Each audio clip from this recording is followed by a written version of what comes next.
Hey guys, welcome to week 4 here at MPAI 5600 here at Georgetown University. Just a couple of things, announcements. Again, collection strategy is due next week.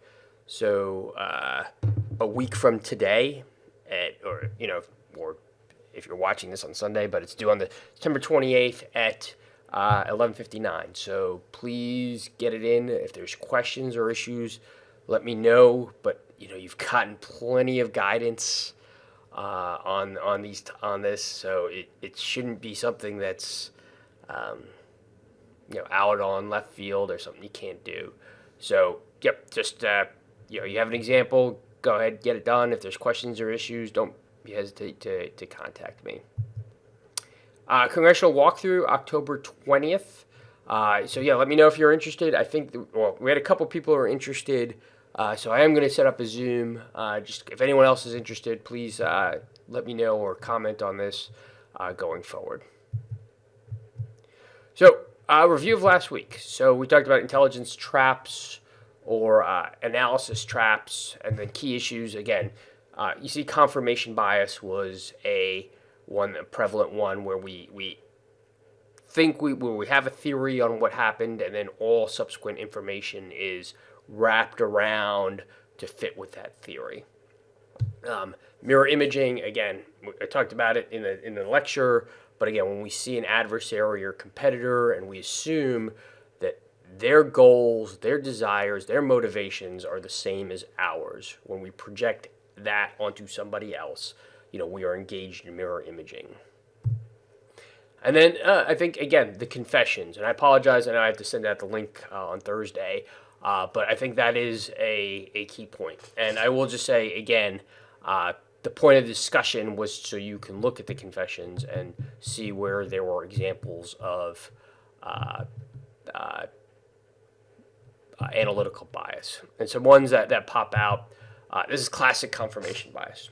They had a theory of the case that it was the Joe Dick, the next door neighbor, and information was fashioned to get him as the convict, going as far as to implicate others, as going as far as to dismiss that it was the person that was guilty.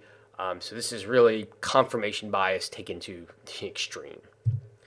Vividness bias. This is you see it in the trials, you see it in the confessions. We could talk about DNA, we could talk about motivation, trace evidence, those things, but a confession played in court, as you heard, where I broke into the apartment, I pinned her down, I took off her clothes, and then I'm not going to get any further than that. That was vivid. That will play more to a jury than, again, trace evidence, DNA, etc. So again, that we have a bias for those vivid, in this case, vivid confessions, and Detective Ford knew that a confession like this would be effective. Negative evidence. Again, there was a focus on the positive, which was the confession. That's positive evidence.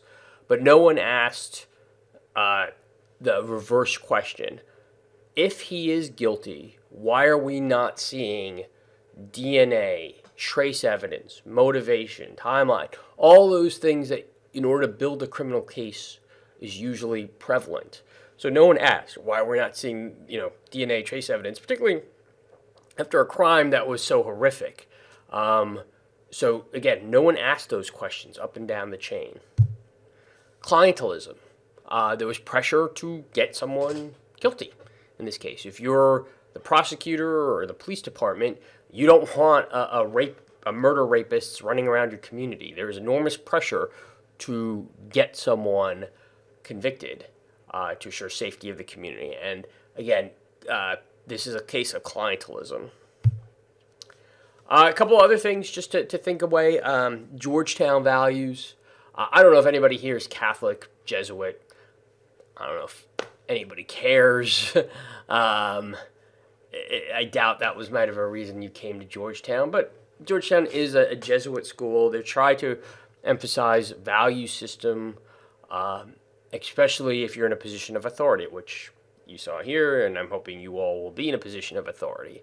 And when you look at this, you're looking at a point of justice.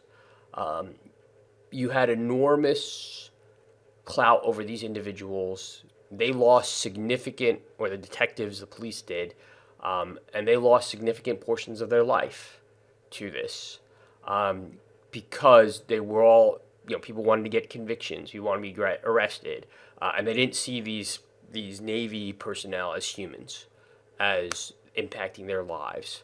And hopefully, in this case, you can, if not learn, but at least learn those value judgments that, you look at people and their humanity.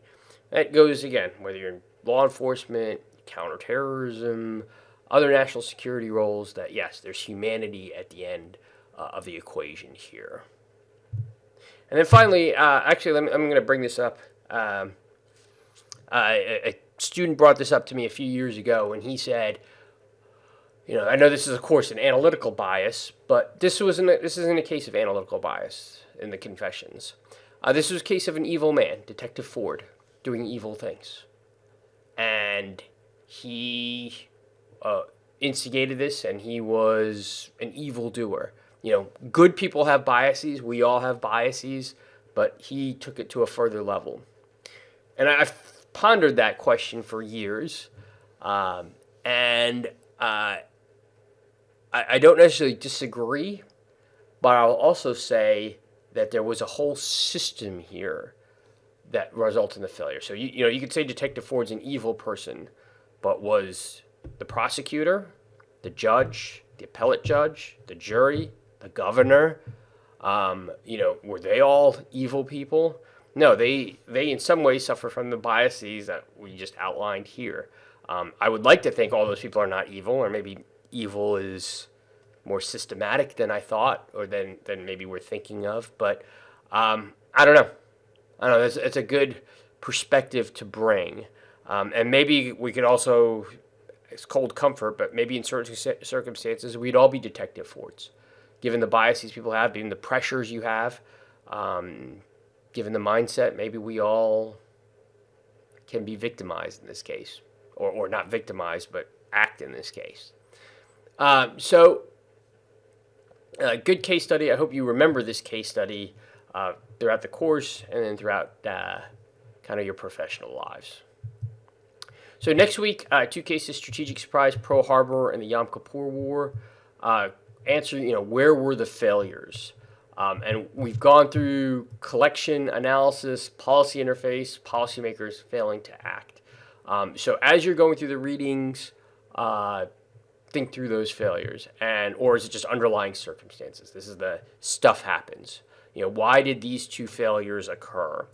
And the readings documentary, The Dahl Intelligence and Surprise Attack, will be great readings. The Yom Kippur War, I'm actually going to substitute the Bruce Rydell, and I'm going to put that in the folder for this week instead of the current reading. And then finally, the Al Jazeera, The Crossing. That's a 3-hour documentary. I'm only asking you to watch 1 hour, and I'm really asking you to watch the first 20 minutes of that hour, because that talks about the intelligence failure. So those are the documentaries and readings for this week. And if there's questions or issues, please let me know.